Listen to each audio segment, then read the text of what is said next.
teman-teman penasaran tidak dengan ceritanya? Jika penasaran, ayo kita mulai.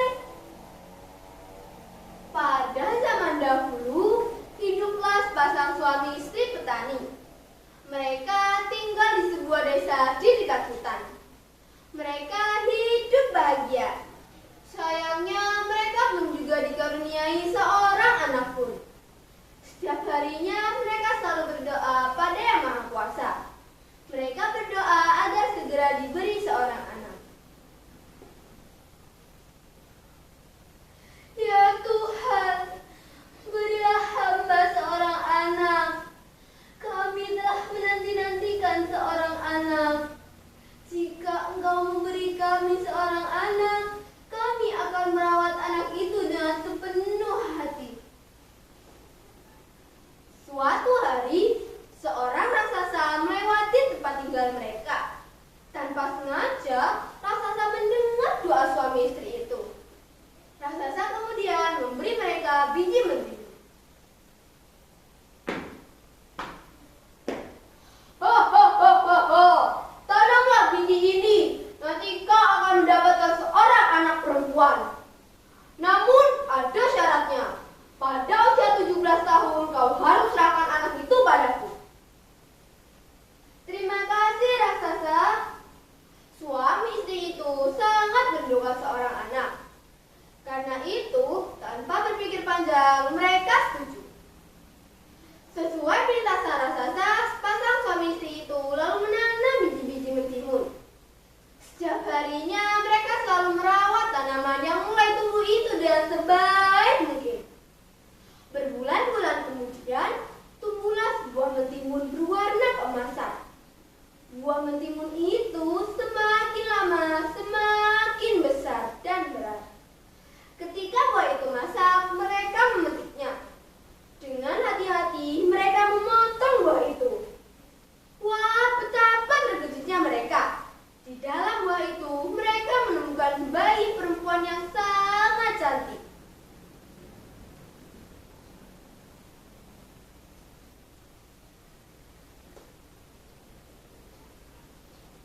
Wah, bayi ini sangat cantik.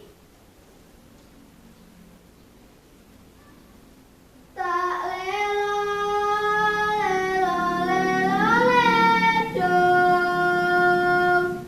Jat menang, aja pijer nangis. Anakku sing ayu rupane. Yen nangis dak ilang ayune. Suami istri itu sangat bahagia. Mereka menamai bayi itu Timun Mas. Tahun demi tahun berlalu.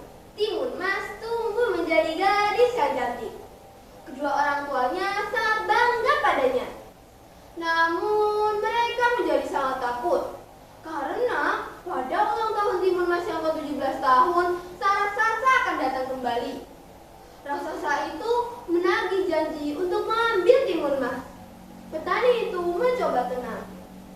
Tunggulah sebentar, Timun Mas sedang bermain. Aku akan memanggilnya, kata petani itu. Petani itu segera menemui anaknya. Anakku, ambillah ini. Ini akan membantumu melawan raksasa. Sekarang larilah cepat mungkin. Terima kasih, Ibu. Maka Timun Mas segera melarikan diri. Raksasa menunggu cukup lama. Ia menjadi tak sabar. Akhirnya, ia tahu bahwa ia telah dibohongi suami istri itu. Dengan amarahnya, ia lalu menghancurkan pondok petani itu dan mengejar Timun Mas ke hutan. Raksasa itu mengejar Timun Mas. Semakin dekat dan semakin dekat. Timun Mas segera mengambil segenggam garam dari kantungnya. Dilemparnya garam itu ke arah sang raksasa. Tiba-tiba saja, laut yang luas terhampar. Raksasa terpaksa berenang dengan susah payah. Raksasa kembali mengejar Timun Mas. Timun Mas kembali mengambil benda ajaib dari kantungnya. Diambilnya segenggam segenggam cabai. Cabai itu dilemparnya ke arah sang raksasa. Seketika tumbuh pohon dengan duri yang tajam memerangkap raksasa. Raksasa berteriak kesakitan. Raksasa sangatlah kuat. Lagi-lagi ia meloloskan diri dan mengejar Timun Mas. Timun Mas kembali mengambil benda ajaib ketiga. Ia melempar biji-biji mentimun ajaib. Seketika tumbuhlah kebun mentimun yang sangat luas. Raksasa sangat letih dan kelaparan. Ia pun makan mentimun-mentimun yang segar itu dengan lahap. Karena terlalu banyak makan, ia pun tertidur. Celakanya lagi, raksasa terbangun dari tidurnya. Timun Mas melempar senjata yang terakhir, segenggam terasi udang. Lagi-lagi terjadi keajaiban. Sebuah danau lumpur yang sangat luas terhampar. Raksasa terjerembab ke dalamnya. Tolong, Timun Mas, tolong aku. Timun Mas menoleh ke tengah danau. Hatinya tak tega. Akhirnya, dengan kebaikan hati yang dimilikinya, diambilnya sebuah kayu.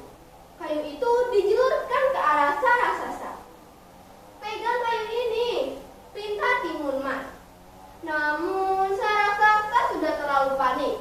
Semakin lama ia semakin tenggelam. Akhirnya ia pun mati tenggelam. Timun Mas selamat, walau dengan hati yang sedih karena tak berhasil menyelamatkan sang raksasa. Ia pun kembali ke rumah orang tuanya. Ayah ibu Timun Mas sangat senang melihat Timun Mas selamat. Terima kasih Tuhan, Kau telah menyelamatkan anakku, kata mereka gembira. Sejak saat itu, Timun Mas dapat hidup tenang bersama orang tuanya. Mereka dapat hidup bahagia tanpa ketakutan lagi. Nah, itulah cerita dari Timun Mas. Terima kasih atas perhatiannya. Wassalamualaikum warahmatullahi wabarakatuh.